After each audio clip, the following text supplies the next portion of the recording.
Em matéria de designer, quais as inspirações que você trouxe da Europa e quais inspirações brasileiras? Uma curiosidade. Ah, não, esse aqui pode ser depois. É outra pergunta. Da mesma pessoa, da Marlise. Da Marlise, em matéria de design, Quais as inspirações que você trouxe da Europa e quais as inspirações brasileiras? é, Marlise, as inspirações da Europa, eu diria usar muito papel de parede, muito, muito, muito. Eu gosto de papel de parede. Eu gosto de cultivar essa meia luz que toda residência na Europa curte, né? Não essa luz branca no meio estourando, mas eu curto essa meia luz. Eu curto ambientes super personalizados. Aí tem vários. Aí, do design italiano, que eu também sou muito chegada, eu curto as linhas, o antigo, o novo e o antigo, porque essa mistura de estilos que, que é muito meu, né? É muito B12. Essa mistura de estilos é muito interiores franceses, interiores italianos. Na Dinamarca eles já são super modernosos.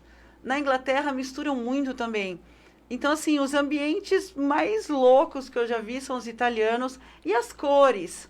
Esse é um perfil da B12, mas misturar cores é assim, indiscriminadamente, né? Que o ambiente pode ter milhões de cores, não é aquela coisa, ai, colocou um tom de cinza, um tomzinho de cinza.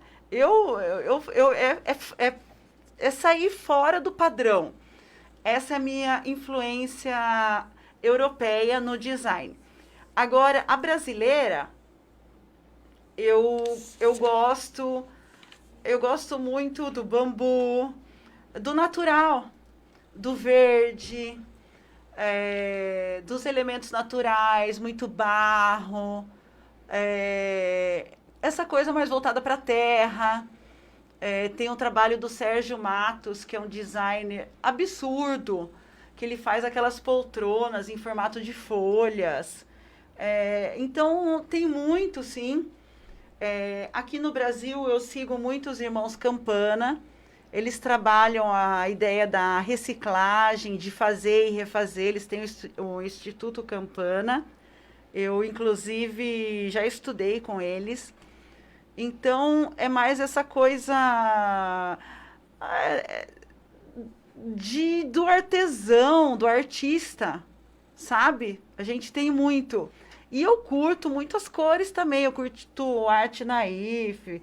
Eu, é, eu nunca vi esse disco voador. O Sérgio.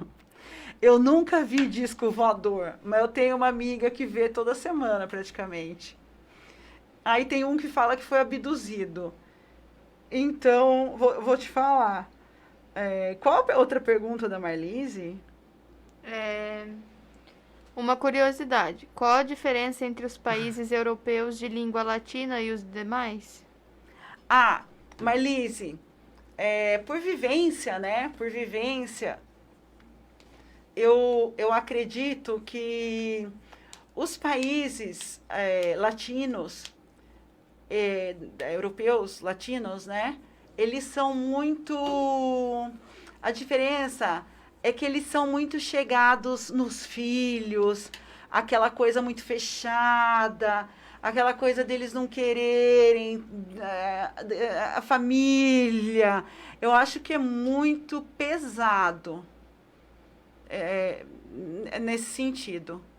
E eu converso com gregos, eu converso com os italianos. A mãe de uma amiga minha italiana não foi no casamento dela, na Sardenha, porque ela usou uma faixa bordô num vestido de renda branco maravilhoso. Entendeu? Então, eles são muito. Eu não sei. Não sei. Eu tenho família, né? A família a família das minhas filhas é espanhola. Por exemplo, quando eu fui para a Espanha, morar na Espanha, eu com o Javier, a gente já morava junto no Brasil. Então, a gente ia continuar morando junto lá. Minha ex-sogra, foi pedir para o padre se não era pecado que o filho morasse com a namorada, na brasileira, né? Aí eu escutei todo o discurso dela, que tinha ido conversar com o padre, que era pecado, que tal. Eu falei, tá bom, vamos observar. Aí, eu fiquei 3 anos lá. Eu nunca vi essa mulher pisar na igreja. Então, assim, que? Então, eles são muito, não sei, eles são mais apegados. Enquanto os países mais desenvolvidos, né, os bem mais desenvolvidos lá para cima, da França em diante, eu acho, eles são mais, legal, eles respeitam mais a individualidade do ser como um ser, não como um membro da família que nunca mais... é muito louco. Essa é a principal diferença. É como... em Londres a gente conversava muito isso. É como se com relação à Escandinávia, à Inglaterra, a Espanha, Portugal, esses países, né, Itália, eles estivessem 30 anos atrasados em termos de comportamento com relação à família. É muito louco. Experiência inusitada em viagem. Experiência inusitada em viagem. Deixa eu ver se eu fiz alguma anotação. Tem um monte. Experiência inusitada em viagem. Eu fui multada por atravessar a faixa de pedestre no farol vermelho. Eu fui multada, eu tive que pagar multa. Eu falei, mas não tinha ninguém. Não importa. Isso na Dinamarca, em Aarhus. Eu fui multada. Essa é uma experiência estranha.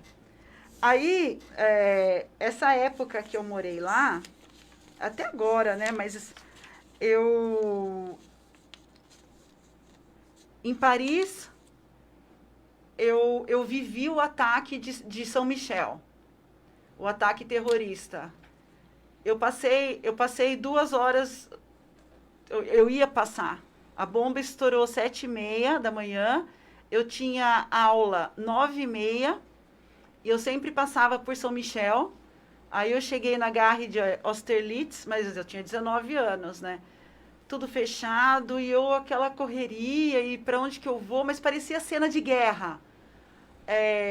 Eu não consegui chegar no colégio, o colégio estava fechado, Aliança Francesa, e na volta, enfim, eu fui alternativa.